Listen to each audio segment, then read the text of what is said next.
We've been looking at the story of Jesus as it's told in Luke's gospel. It begins with the arrival of an unlikely king born in poor, humble circumstances. Then we saw Jesus as a teacher and prophet. He went throughout Israel calling people to a radical way of life, where enemies become friends, the poor are cared for, where people find forgiveness for their failures. He went from town to town inviting people to follow him and live under God's reign in this upside-down way. And he did many signs and wonders, so many Israelites began to hope that he would rescue Israel from the Romans and set up a new kingdom of peace and justice. In short, that he would bring the kingdom of God. Now, the religious leaders of the day were also hoping for God's kingdom, but to them, the message of Jesus was a threat. Yeah, they had expected to gain power and prestige when this all went down. But Jesus said God's kingdom belongs to the poor, to the outsider, and that real power is serving others in love. This conflict intensified when Jesus, while in Jerusalem, disrupted the temple sacrifices and called Israel's leaders a gang of rebels. So they arrested Jesus, and they had him accused before the Roman authorities of being a rebel king. He was handed over for execution, even though he was innocent. Then he was taken outside the city and put to death on false charges. This brings us to the final section of the Gospel of Luke. There was a religious leader named Joseph who opposed Jesus' execution and then requested to be given his body so he could bury Jesus in a nearby tomb. And then a couple of days later, some women who had followed Jesus came to visit that tomb, and they found it open and empty, and they encountered these mysterious figures telling them Jesus was alive from the dead. So they run away terrified. Nobody believes their report. I mean, he can't be alive. They all saw him die. Now, just outside of Jerusalem, a pair of Jesus' followers were leaving the city, traveling on a road to a town called Emmaus, and they were sad and confused about everything that had happened. Then Jesus shows up, walking alongside them, but they don't know it's him. Yeah, that's weird. Why couldn't they recognize him? Yeah, it's an odd but really significant image for Luke.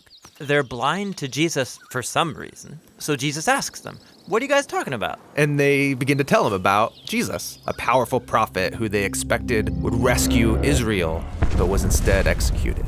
Some women say he's alive, which is crazy. It's all too much. We're going home. So Jesus tries to explain that this is what the Jewish scriptures had been pointing to all along. That Israel needed a king who would suffer and die as a rebel on behalf of those who actually are rebels. And then he would be vindicated by his resurrection so he could give true life to those who would receive it. But it's still not making sense. They're as confused as ever. Which leads to the scene where they sit down for a meal with Jesus. He takes the bread, he blesses it, breaks it, and gives it to them, just as he did at the Last Supper. Yeah, this is the image of his broken body, his death on the cross. And it's when they take in the broken bread, that's when their eyes are open to see Jesus. Then he disappears, and the episode's over.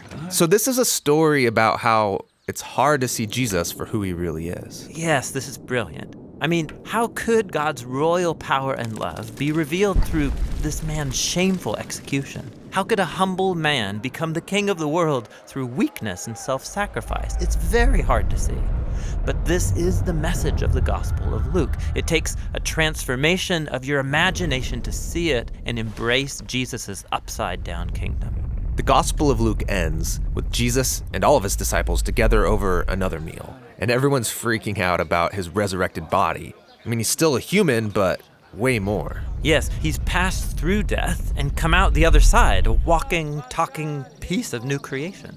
And then Jesus tells them that he's going to give them the same divine power that sustained him, so they can go out and share the good news of God's kingdom with other people. After this, Luke tells us that Jesus was taken up into heaven, which is a cool exit and all, but why disappear into the sky? So in the Old Testament, the skies are the place of God's throne. They're above everything. So this is Luke's way of showing that Jesus has been enthroned as the divine king of the whole world. His followers stay in Jerusalem, worshiping God and Jesus, waiting for this new power, and this is where the gospel ends. Now, Luke is going to write about how they receive this power and take the news out into the world, and that's what his second volume, the Book of Acts, is all about.